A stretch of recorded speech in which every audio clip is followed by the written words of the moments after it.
A few days before New Year's Eve in 2018, a woman in her 70s named Jane Benchley stepped through the front door of her New Brunswick, Canada home after walking her terrier around the block. She called out for her 81-year-old husband, Louis, but the house was quiet. Jane checked their bedroom, then the bathrooms, and even looked in the backyard. And just as she started to worry, she heard Louis's voice from down the hall. She opened the door to what used to be his office. Inside, her husband was hunched over his desk, looking at dusty old accounting logs and muttering to himself. Jane was surprised to find him there. Louis had retired years ago and hardly ever used the office anymore. When Jane asked him what he was doing, Louis slammed his fist down. Then he shoved the folders to the floor, leapt to his feet, and began shouting about how he'd been cheated. A supplier overcharged him for lumber on a contracting job, and he was furious about it. Jane tried to calm him down by reminding Louis that he'd sold his construction business years ago. Any money conflicts from old projects were water under the bridge now. But Louis was not having it. He just stood there angrily shaking his head and fell silent. Jane left the office to give her husband some space to sort through his anger on his own. But at dinner later that night, Louis was still fuming. He barely spoke. Jane couldn't understand why he was so fixated on financial matters from ages ago, but she just hoped a good night's sleep would clear his head.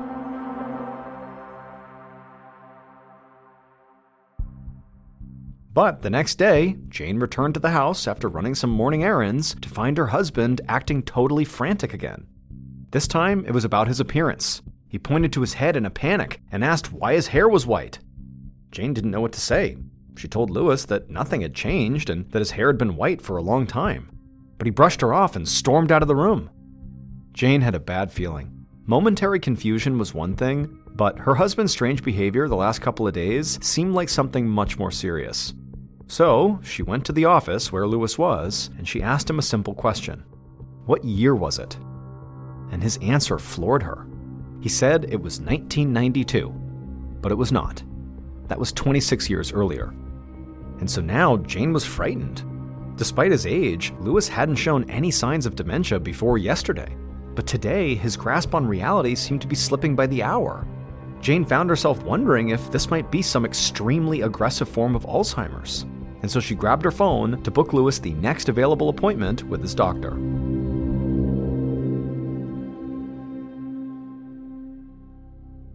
That night, Jane did her best to try to relax. She sat down in front of the TV with a cup of tea, but no matter what she did, she just couldn't stop worrying about her husband. As she got up to pour a new cup, she heard a loud crash from down the hall. Jane rushed towards the noise and swung open the office door. Inside, the floor was covered in shattered pieces of Louis's desk lamp. Behind the desk sat Louis, thrashing in his chair with his eyes rolled back in his head. Jane rushed to his side and tried to calm him down, but his body was spasming out of control. All she could do was hold his limbs and try to keep Louis from smashing anything else. Gradually, the seizure did subside, and once Louis was breathing normally, Jane grabbed her phone, purse, and keys and guided her husband to the car. Her mind raced as she drove him to the hospital. What in the world was going on with her husband?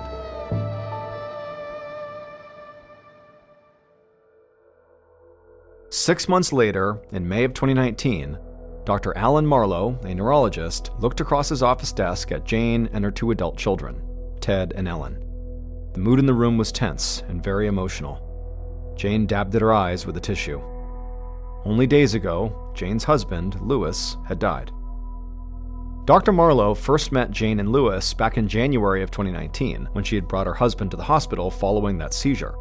Initially, Dr. Marlowe thought Louis must have a brain disorder, such as Alzheimer's, Parkinson's disease, or ALS.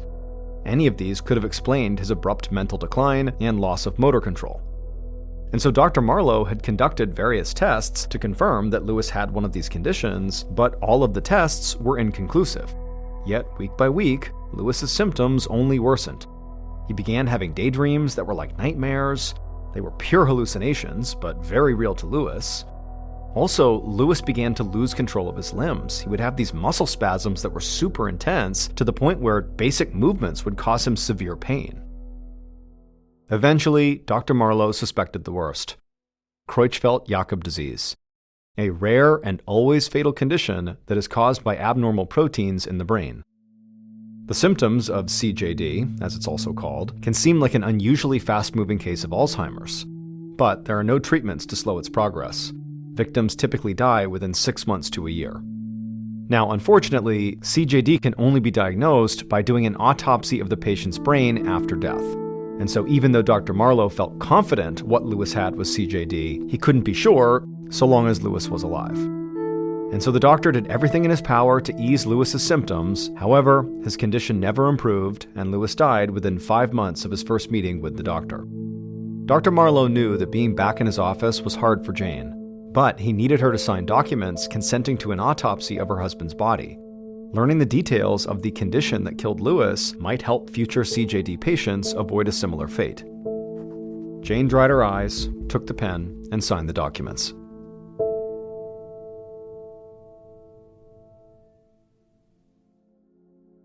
Three months later, in the late summer of 2019, Dr. Marlowe returned to his office to find an email informing him that Lewis Benchley's post-mortem report was complete.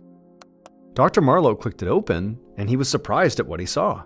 Lewis did not have Creutzfeldt-Jakob disease. Lewis's symptoms had been very consistent with CJD. Nothing else had made sense to the doctor. But if CJD didn't kill Lewis, what did? Dr. Marlowe opened Lewis's old medical file to refamiliarize himself with the details. And as he did, something about Lewis's combination of symptoms rang a bell in Dr. Marlowe's memory.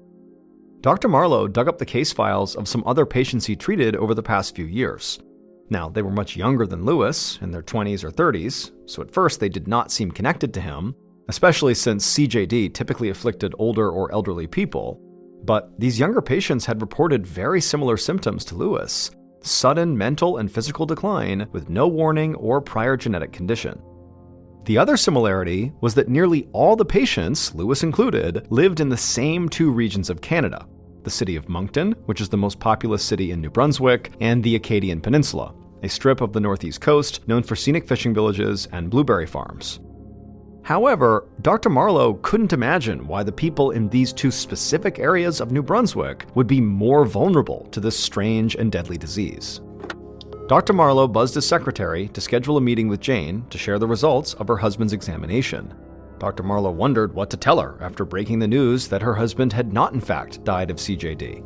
He knew she'd want to know the same thing he did. What had killed Lewis? Dr. Marlowe just hoped he could eventually find the answer. 6 months later, in the depths of winter, Dr. Marlowe poured himself another cup of coffee in the break room and looked out the window. It was barely 3 p.m., but it was already getting dark out. Dr. Marlowe felt spread thin by his workload recently. Over the past 6 months, his medical practice had been filled with a string of complicated cases, all very similar to Lewis Benchley's. Patient after patient had come to him after suffering an abrupt mental decline, followed by physical degeneration. As with Lewis, many of the patients exhibited symptoms similar to CJD, but something was always slightly off. No matter how many tests Dr. Marlowe ran, the results never quite aligned with CJD. The symptoms either developed too slowly or too rapidly, or they didn't respond to medications that they should have. But the strangest thing was how young most of these patients were. And this made Dr. Marlowe think.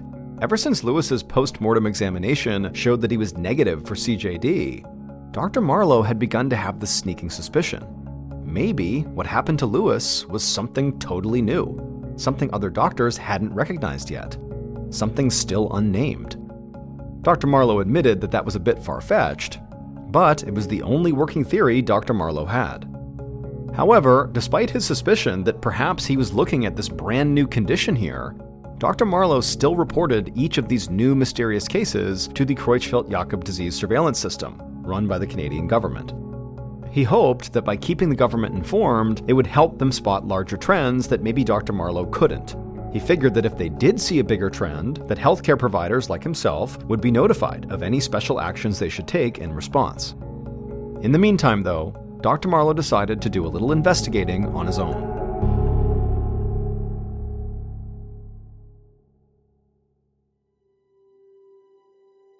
A little over a year later, on an early morning in 2021, Lewis Benchley's son, Ted, opened his morning newspaper and saw that the mystery disease that had killed his father was finally getting some public attention. After meeting with Dr. Marlowe, Ted and his sister Ellen had been scared to death. They wondered if the disease might have some genetic basis, and whether as a result they were at risk of meeting the same fate as their father. But since at this point nobody knew what the disease even was, there was no way to determine if they were in danger or not.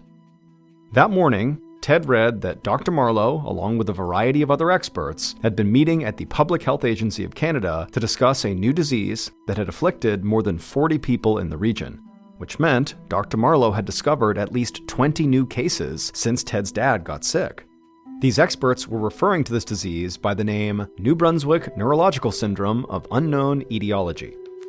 Ted continued reading, and he saw that patients with the syndrome spanned different ages, lifestyles, and backgrounds, but they all seemed to develop dementia in the exact same way his father had.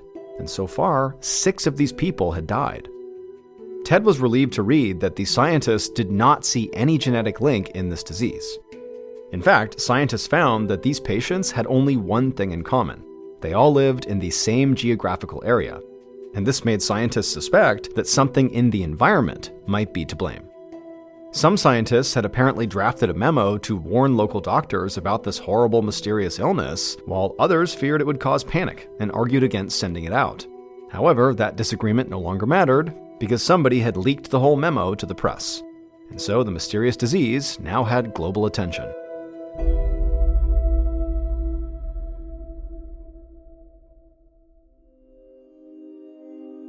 With this mystery disease now out in the open, Ted hoped to connect with other families affected by the syndrome, and he would quickly discover that somebody had already set up a discussion group for New Brunswick Neurological Syndrome on Facebook.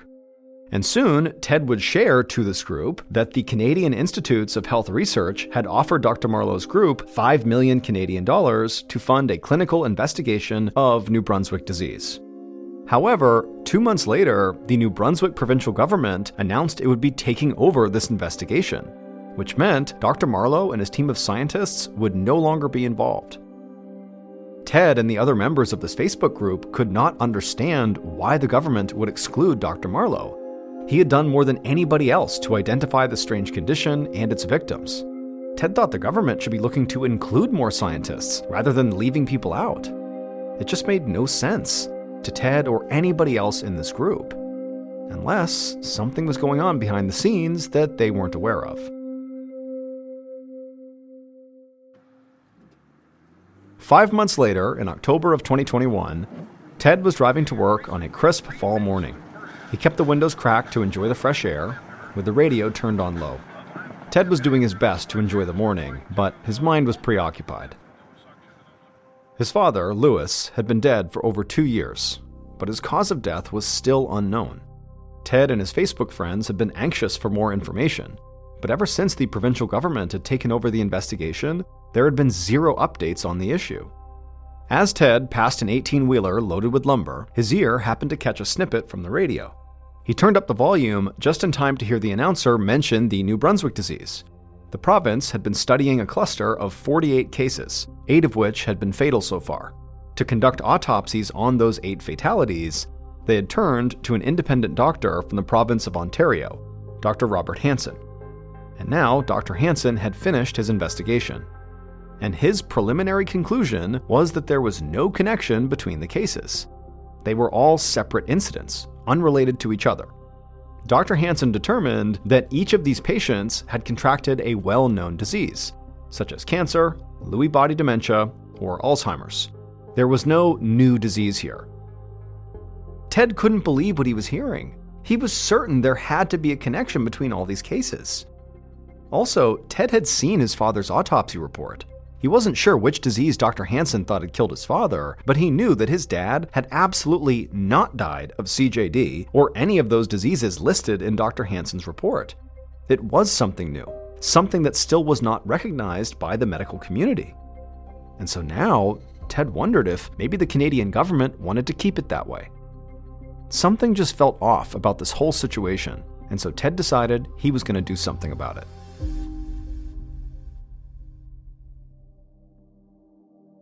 Over the next few months, Ted and his family communicated with dozens of families through that New Brunswick disease Facebook group, and they all agreed that Dr. Hansen was wrong.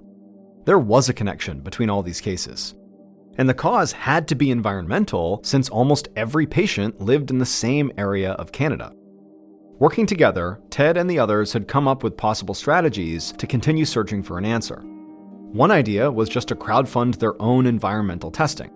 Another idea was to invite famed environmental activist Erin Brockovich, whose life was actually made into a movie starring Julia Roberts, to have her lead an outside investigation. And at the same time, week after week, they campaigned relentlessly, hoping that Dr. Hansen's panel might change their conclusion that the condition was not real. They hoped they were having an effect, but Ted couldn't tell for sure. Then one day, on February 24th of 2022, Ted picked up the newspaper from his front lawn and saw a headline about the case. He brought the paper inside and spread it out on the kitchen table and flipped to the article.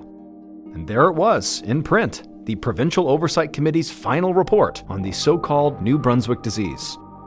After supposedly much consideration and debate, the committee ruled in agreement with Dr. Hansen's assessment.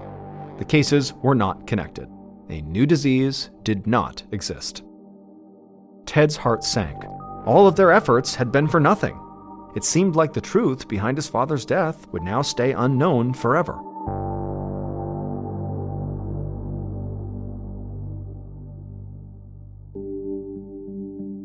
Over 8 months later, as the sun was beginning to set on an autumn afternoon in 2022, Dr. Marlowe slumped into his chair behind his desk and sighed deeply. His last patient of the day had just left. Finally, he could take a moment for himself.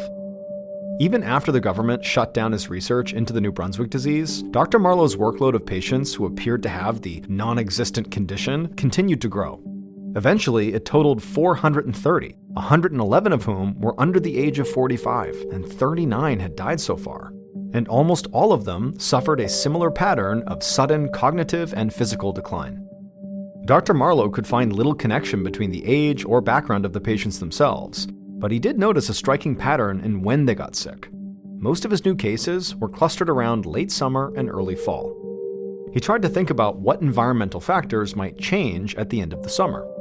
Glancing out the window, Dr. Marlowe let his eyes settle on the line of trees at the horizon, a common sight across heavily forested Canada. But today, it sparked something in his mind. Dr. Marlowe wondered if the late summer spike in cases had something to do with forestry schedules. Dr. Marlowe knew that most logging is done in the summer. Once the trees are felled and hauled away, new seedlings are planted to regrow the area, so it can be logged again in the future. But in order to keep weeds and shrubs from choking off the new trees, loggers spray herbicide. As with many chemicals, Dr. Marlowe knew that their effects on humans sometimes took generations to identify. If it was discovered that exposure to these herbicide chemicals was sickening people in this area, it would be a massive liability for the Canadian government. Was it possible that's what they were afraid of, and why the government had closed the investigation? To keep a connection like this hidden? Logging was one of New Brunswick's oldest, biggest, and most profitable industries, and messing with an economic engine of that size was a dangerous business. If the forestry industry feared they might be tied to a public health epidemic, Dr. Marlowe had no doubt that calls would be made to top political leaders to put pressure on them to stop that information from getting out. Too many people stood to lose too much money. Dr. Marlowe wanted to test this new chemical theory, but it would take weeks before he finally found a laboratory that was willing to discreetly run some tests for him. It was a 6-hour drive away in the province of Quebec, but Dr. Marlowe was thankful to have anyone willing to take on this work. In December of 2022, Dr. Marlowe collected blood samples from over 100 of his New Brunswick disease patients, and he shipped them to this laboratory. His goal was to test as wide a spectrum of patients as possible to make sure his results were scientifically sound. Weeks later, Dr. Marlowe finally got word from the lab that the tests were complete. He swiped open his tablet to check the results, and what he saw astonished him.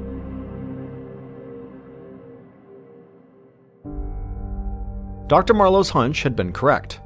The results from the Quebec laboratory proved it. 90% of Dr. Marlowe's patients' blood samples contained elevated levels of glyphosate, which is a herbicide routinely used in forestry work. In one case, the levels were 15,000 times higher than the lowest detectable numbers. The chemicals in glyphosate block an enzyme necessary for plant growth, so any weeds or grasses sprayed with it eventually die. Dr. Marlowe was certain that this chemical was having a long-term, sometimes devastating effect on people's health. But despite his findings, not everyone agrees that glyphosate can be harmful. The United States Environmental Protection Agency ruled in 2022 that glyphosate causes no health risk, even to children. But in Canada, the debate is beginning to tilt in Dr. Marlowe's favor. Eventually, the province of Quebec acknowledged a link between glyphosate and an increased risk for Parkinson's, a brain disorder that can cause stiffness and serious problems with movement. Other recent studies have shown that glyphosate disrupts the naturally occurring bacteria in the gut that play a key role in overall health. When bacteria in the gut are imbalanced, it can cause inflammation throughout the body, including in the brain. Some scientists believe this inflammation can lead to Alzheimer's and other neurodegenerative disorders, just like Lewis and the other patients experienced. Strongsville, Ohio used to be just another typical quiet American suburb. Nice homes, nice families, nice restaurants, and a mall. But in late 2017, a discovery was made in Strongsville that put this town on the map in the worst way possible. To understand this discovery, we need to go back to early 2016 when this town's nightmare began. In early 2016, two longtime Strongsville residents, Bruce and Melinda Pleskovic, received some very exciting news. Their 20-year-old daughter named Anna and her 20-year-old fiance named Jeff had just told them they were expecting a baby girl. And so Bruce and Melinda were totally excited about the prospect of finally becoming grandparents, but at the same time, they knew Anna and Jeff did not have very much money. Anna still lived at home with Bruce and Melinda. She did have a job, but she made very little money. She was a waitress at a local Applebee's restaurant. And as for Jeff, he had a better job working as a service technician for a heating and air company, but he didn't have enough money to support him and Anna. In fact, he didn't even have enough money to move out of his parents' home. He was still living with them on the other side of Strongsville. And so this couple, they're really excited about their baby, but Bruce and Melinda are thinking, we really got to find a way to support them because they're just not prepared for this first child. And so Bruce and Melinda, they talked it over and they decided the best way to support this young couple was to tell their daughter if she wanted to, she could invite Jeff to come stay at their house. That way the two of them could be together, and once they had their daughter, Bruce and Melinda could be the great-grandparents and help take care of the baby. And in general, this would allow the couple to just continue to save money and move out when they were ready. And so when they told Anna they were willing to do this, Anna was so happy, she was so grateful. She called Jeff, and Jeff was equally happy and grateful and said, yes, I would love to move in with you guys. So it took several months, but finally in June of 2016, which was the same month that Jeff and Anna welcomed their daughter to the world, Jeff would leave his parents' home and move into Bruce and Melinda's home. And almost immediately after he moved in, he and the rest of Anna's family began experiencing some very strange and disturbing things around their property. Just a few days after Jeff had moved in, he and Anna were home alone. They were on the main floor of the house and they were having dinner at the kitchen table. And at some point, Jeff just happened to glance out one of the back windows that looked out into their backyard. And now this property had this huge sprawling backyard. Basically, they had all these houses kind of in a row, and they all had almost like a communal backyard, this big open space. And so Jeff is looking out into this huge backyard, and he sees off in the distance something strange. He doesn't really know what he's looking at because it's nighttime, it's dark, but he stands up and he walks over to the window, and as he's looking out, he sees way off on the backside of their property are these four strangers just standing there, appearing to be smoking something, and they're just kind of looking up at the Pleskovic house. And so Jeff is looking out the window at these four, not really sure what to make of them, and he calls Anna over, and so Anna walks over, and the two of them are looking out, not really sure what to do. I mean, on the one hand, these four people who they clearly didn't know, or they believed they didn't know, were definitely trespassing.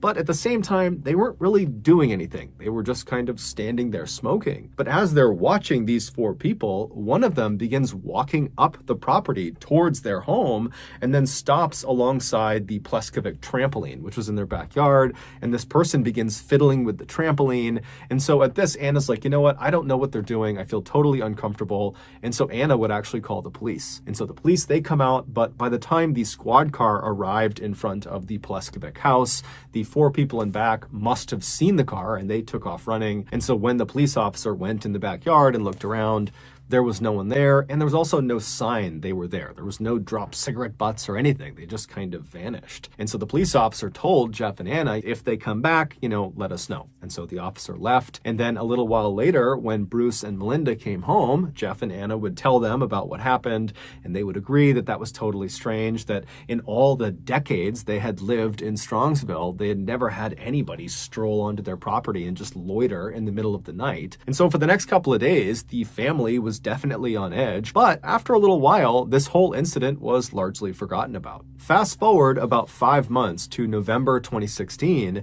and Anna was home alone with her young daughter, and she's playing with her daughter on the first floor of the house towards the front of the house. And as she's playing with her daughter, she suddenly hears what sounds like someone trying to open the back sliding glass door on the back of the house. And so instinctively, Anna thinks, okay, Jeff must be out there, or my parents must be out there, and they don't have a key or something. And so she scoops up her daughter, and she begins walking towards the back of the house to open this door for them. And when she walks into one of the back rooms, before she reaches the back door, she happens to look out one of the windows that looked out into the backyard. And standing right up against the glass is this unknown male figure with his face pressed up against the glass. And so Anna just freezes and stares at this guy. And then this guy, he notices Anna and he ducks down out of view. And now Anna's thinking to herself, this is the guy. He must have been trying to break in my back door. I'm home alone. I don't know what's going on here. I don't know if he's going to try to break in again. And so she just turns and runs back towards the front of the house. She runs upstairs. She goes in a bedroom. She locks the door and she calls the police. But by the time the police come out there and they look around, they can't find this unknown figure that was at the back of the house. And there's no sign of an attempted forced entry. And so unfortunately, they told her, look, I'm sure this was very traumatic for you, but there's really nothing we can do here. There's no evidence to suggest who did this. And so please just, keep your house locked. And if you see anybody suspicious on your property, call us back. And so naturally, after the police left and Anna had a chance to contact Jeff and her parents, they were horrified and they rushed home to comfort her. And then after the initial shock of this incident had worn off, the family began to speculate, do you think this might be connected to those 4 strangers we saw on our property a few months ago? It just seems odd that those two things would happen so close together.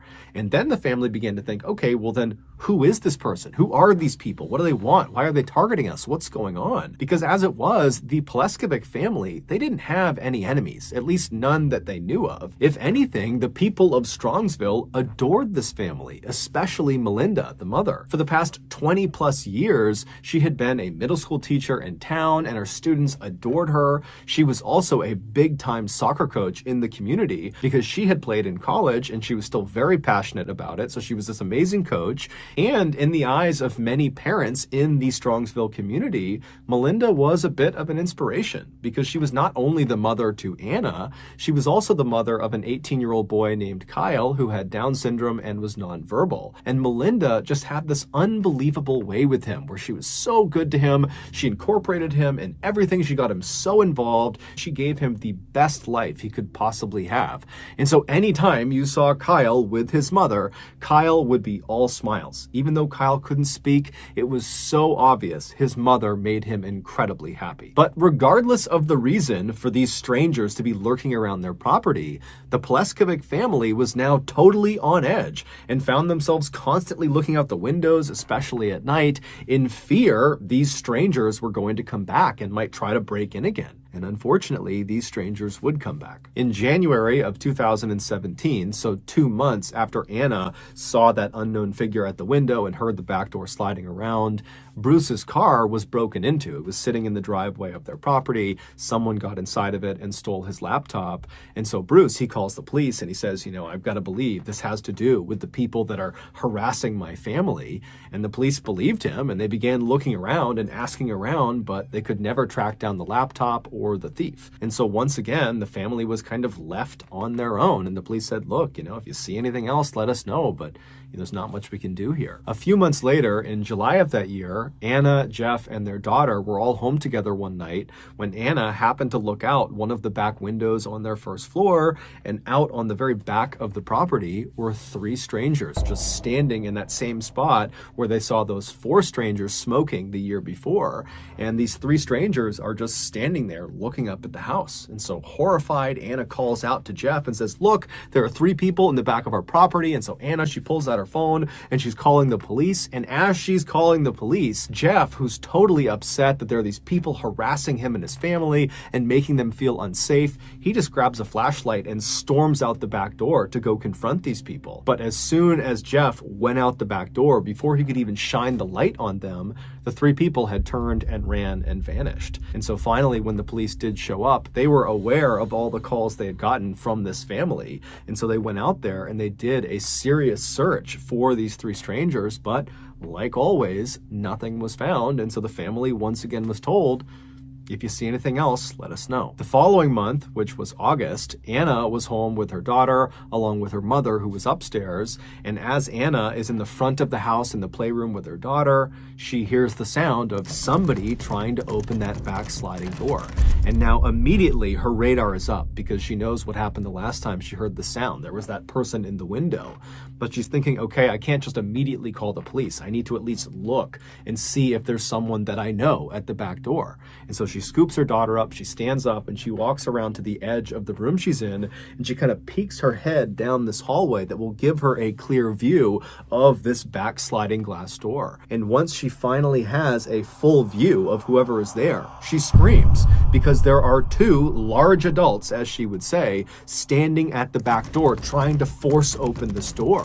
And so when she screams, these 2 strangers, they hear it, they turn around and they run. And Melinda, she was upstairs, she hears her daughter screaming, she comes flying downstairs, she's trying to figure out what's going on. Anna is hysterical, the baby's crying, and so Melinda actually calls the police about what her daughter has just seen. The police come out, they search the property, they can't find anyone, and so again, the police leave and they tell the family, look, I'm sorry this is happening to you, but we can't do anything. So please just let us know if anything else happens and we'll be out here as soon as we can. We're bound to catch these people, but right now we just don't have much to operate on. The following month, which was September, one of Melinda's car keys would go missing. And whoever had these keys, whoever had stolen these keys, would use it to randomly start Melinda's car in the middle of the night. And they also used it to set off her car alarm at odd hours of the night. And then also during this time frame that her keys were missing, they also discovered that there were nails jammed into the tires of Bruce's car. And so, of course, the family calls the police and tells them about what's going on, but the police can't do anything. And so, very frustrated, Melinda actually takes to Facebook and posts that someone's stolen her keys and please just give them back. And just overall, she's pleading with whoever is harassing her family to just leave them alone. But unfortunately, this post would not do anything. The harassment would continue. A month later, on October 19th, Jeff was home alone when he heard the sound of the back sliding glass door rattling. And now he knows that every time this has been heard by Anna, that there's always some stranger at the back door. And so Jeff grabs the family dog and he very carefully turns and looks down that hallway towards the back door to see who this is. And right as he pokes his head out, he sees there's this large adult figure with a hood up trying to open this back door. And so the dog sees this person and starts barking and running towards the door. Jeff runs after the dog, and this big person outside who's trying to break in, he sees the dog, he sees Jeff running, and he turns and he runs away. And so Jeff and the dog, they stay inside the house and they watch this guy just take off across the property and disappear into the trees. And Jeff would call the police, but like always, the police came out and there just was nothing they could do. 4 days later, on October 23rd, Jeff, along with his young daughter and Bruce, they went to the local Applebee's where Anna worked to have dinner there and have Anna wait on them. And then after they were done eating, they said their goodbyes to Anna, they left the restaurant, they hopped in their cars, and they drove back to their house. When they got there, Bruce was the first up the steps and he got to the front door and it was locked, and so he knocked. And Kyle, his son, he came and unlocked the door. Bruce went inside, followed closely behind by Jeff, who was holding his daughter. They get inside and Bruce walks through the house to the back of the house where the kitchen is. He flips on the lights and there's something on the kitchen floor. And when Jeff sees it, he immediately turns around and runs out of the house carrying his daughter. He grabs Kyle along the way and just takes them straight out of the house. And then once Jeff was outside, he called 911. And when you listen to his 911 call, it sounds like Jeff is unable to process what he has just seen. 911, what's the address of your emergency? Somebody's been attacked in my house. Somebody's been what? Attacked. They attacked who? Who was attacked? Mel Pleskovic. Mel Pleskovic was attacked. He was attacked by whom? Do you know? She was. No, we just came home. She's on the kitchen floor. Jeff and Bruce had just discovered Melinda lying on the kitchen floor. She'd been stabbed over 35 times and shot 3 times.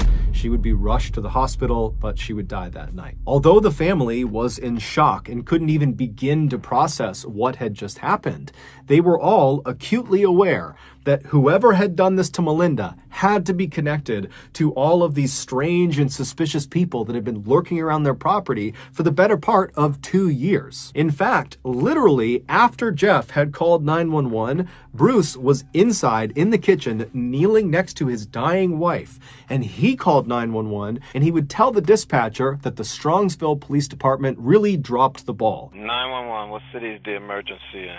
Please come to 1 for Blazing Star. I think my wife's dead. Someone. We've had people breaking into our fucking house. Sir. And now someone killed her. Sir, tell me the city you need to talk to. Strongsville, Ohio. Okay, you need to be transferred. Don't hang up. 911, what's the city of your emergency? Strongsville, Ohio. We have people on the way already. What's the address? For Blazing Star. I think someone killed my wife. You think someone killed your wife? Yeah, it looks like she has stab wounds on her back. We've had people trying to break into our house all year. Sir, I need to ask you questions, okay? Are you there right now? I just got in the door with my new son-in-law. My son Kyle was here with her. Sir, what I want you to do is walk outside. The Strongsville Police Department would come out in force for this case, and they would solve it in just 4 days. And when they went public with who killed Melinda, no one could believe it. Back on October 23rd, so this was the night Melinda was discovered, Jeff, along with his young daughter and Melinda and her son Kyle, they were all together in the house. And at some point, Jeff had put his daughter down in her playpen and then went into the kitchen where Melinda was. And he walked up to her, pulled out a knife, and stabbed her over 35 times. And then when Melinda fell to the ground, Jeff drew a gun and shot her 3 additional times to make sure she was dead.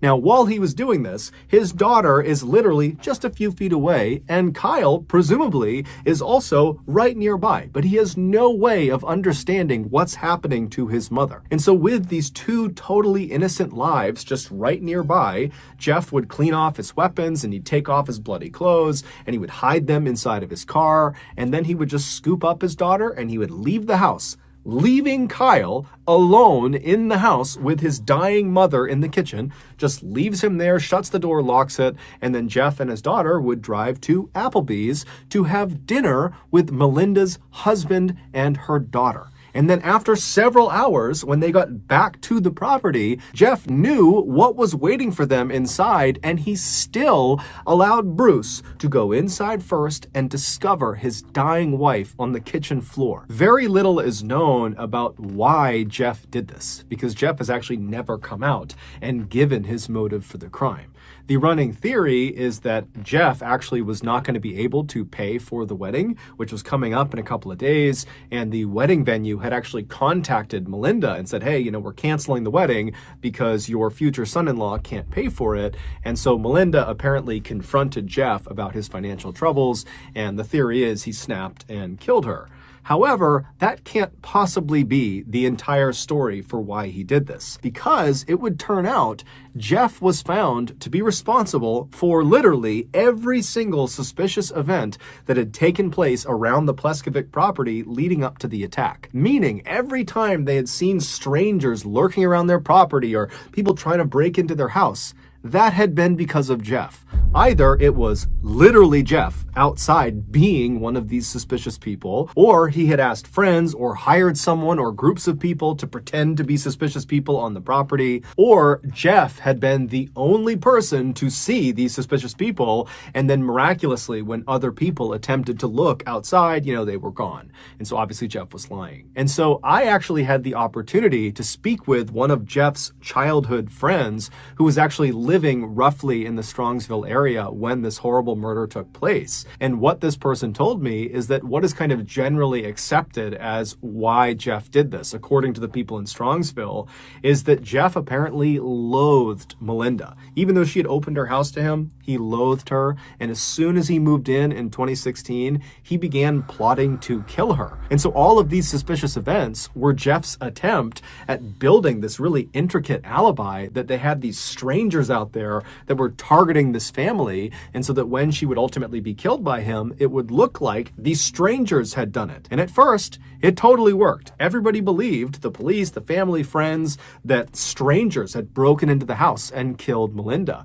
In fact, there was so little suspicion on Jeff after her murder that Jeff actually served as a pallbearer in Melinda's funeral. But ultimately, the police would discover the knife and some bloody clothes in the back of Jeff's car, and so they would arrest him and they would present this mountain of evidence against him, and Jeff would confess to killing Melinda. However, he wouldn't give any additional information about the crime.